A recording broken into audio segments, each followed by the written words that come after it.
İbn Abbasdan belə nəql edir. İbn Teymiyyə deyir. Mən Rəbbimi cavan oğlan formasında gördüm. Üzündə tük olmayan, yəni uşaq kimi 14-15 yaşında üzünə tük çıxmır. Ərəb onda əmrəd. Uzun saçları vardı belə, yoğun saçları vardı, vəfri bol saçı vardı. Cədun qitat deyir ki, bir-birinə burulmuş mənasındadır belə qəşəng. Qıvrım saç belə ərəb formasında. İbn Teymiyyə özü ərəbin kimdən İkrimə ya ərəbin saçı formasında Allah da özü təsəvvür edirlər ki, belə qıvrım belə yoğun saçları vardı.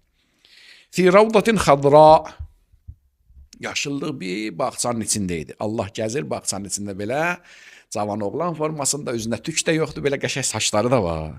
Bunu kim deyir? Bunu İbn Teymiyyə özü bir deyirəm, mən bilmirəm. Qabağımdakı proqram deyir ki, İbn Teymiyyə həmin o kitabın adını da oxudum. Bəyan-ı Təlbisil Cəhmiyyə kitabında 7-ci cüz səhifə 289-290 deyir ki, hada hədisun sahih. Sahih hədisdə İkrimədən bu cür nəql olunubdur.